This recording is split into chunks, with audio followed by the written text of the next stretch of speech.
हम दो भाई और एक बहन है। वालिद साहब वफात पा चुके हैं, जबकि वालिदा हम भाइयों के साथ रहती हैं। बहन की शादी को 6 साल हो चुके हैं।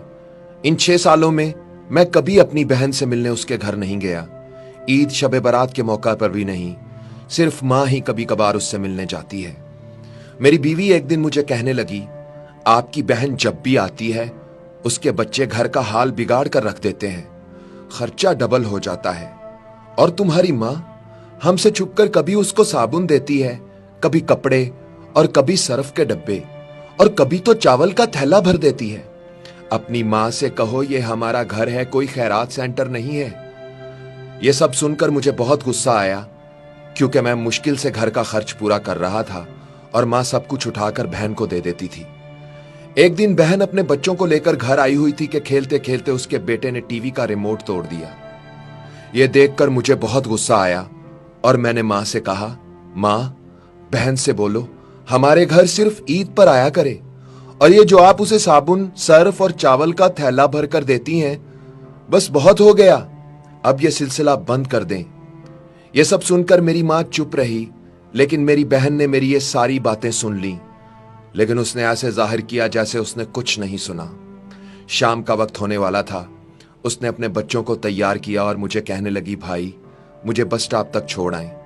मैंने झूठे मुंह कहा, रह लेती कुछ दिन, लेकिन वो मुस्कुराते हुए बोली, नहीं भाई, बच्चों की छुट्टियां खत्म होने वाली हैं, अब मुझे वापस जाना चाहिए। फिर जब हम दोनों भाइयों में जमीन का बंटवारा हो रहा था तो मैंने साफ इनकार कर दिया कि मैं अपनी जमीन से बहन को हिस्सा नहीं दूंगा। बहन सामने बैठी थी, लेकिन वो खामोश रही। मेरी मां ने कहा, बेटी का भी हक बनता है, लेकिन मैंने गाली देकर कहा, कुछ भी हो जाए मैं बहन को हिस्सा नहीं दूंगा। ये सब देखकर मेरी बीवी भी मेरी बहन को बुरा भला कहने लगी, मगर वो बेचारी खामोश रही। कुछ वक्त के बाद मेरा बड़ा भाई अलहदा हो गया और मां भी उसके साथ उसके घर चली गई। मेरी बीवी और मैं दोनों बहुत खुश थे, मगर हमारी ये खुशी ज्यादा देर तक कायम न रही और मेरे बेटे को टीबी हो गई। मेरे पास जो कुछ था मैंने उसके इलाज पर लगा दिया। 1 लाख का कर्ज भी सर पर चढ़ गया। भूख सर पर थी। मैं बहुत परेशान था। कमरे में अकेला बैठा था, शायद अपने हालात पर रो रहा था कि उसी वक्त मेरी बहन घर आ गई। बीवी ने मुझे बताया तो मुझे सख्त गुस्सा आया और मैंने कहा, पहले ही वक्त मुश्किल चल रहा है, ऊपर से ये मनहूस भी आ गई है। मैंने बीवी से कहा, कोई जरूरत नहीं गोश्त या बिरयानी पकाने की। थोड़ी देर बाद बहन डरते डरते मेरे कमरे में आई। मैंने नागवारी से उसकी तरफ देखा, मगर वो आगे बढ़ी और प्यार से मेरे सर पर हाथ फेरा और बोली, वीरे, मैं तेरी बड़ी बहन हूं। तुम तो मेरी गोद में खेलते रहे हो, मगर अब देखो तो जरा, मुझसे भी बड़े लगते हो। फिर मेरे करीब बैठकर उसने अपने पर्स से सोने के कंगन निकाले और मेरे हाथ पर रख दिए। आहिस्ता से बोली, वीरे, तू क्यों परेशान होता है? तेरी बहन अभी जिंदा है। बच्चे स्कूल गए हुए थे तो मैंने सोचा जल्दी जल्दी से मैं अपने भाई से मिलाऊं। भाई, ये कंगन बेच दो, अपना खर्च चलाओ और बेटे का इलाज करवाओ।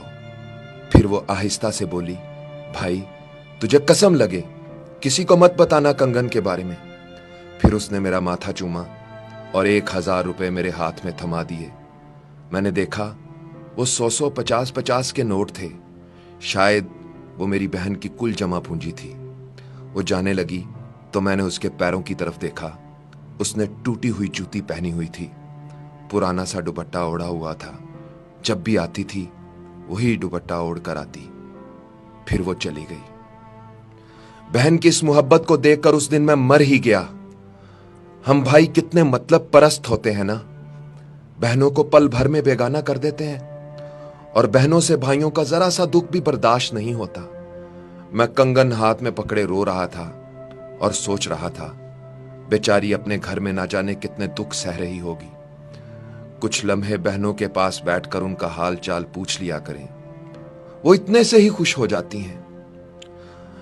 यह अब मेरा जाती तजुर्बा है कि जब भी हालात खराब हों, बहनों को दावत पर बुला लिया करें, फिर देखें उनकी वजह से कैसे रिज्क मिलता है। अफसोस हम समझते हैं कि उनके आने से खराजात बढ़ जाते हैं, या माँ अगर उनको कुछ दे देती है तो हम समझते हैं इससे हमारे घर में कुछ कमी हो जाती है। मगर ऐसा नहीं है। जब तक हम बहनों पर मेहरबान रहते हैं, कुदरत हम पर मेहरबान रहती है। और जब हम बहनों से शफकत का हाथ उठा लेते हैं, कुदरत हमसे अपना हाथ उठा लेती है। उजैर भाई, इस कहानी को अपने प्रोग्राम में जरूर शामिल करना। लाखों लोग आपकी आवाज और बात सुनते हैं, वो जरूर इसे अपनी जिंदगी का हिस्सा बनाएंगे।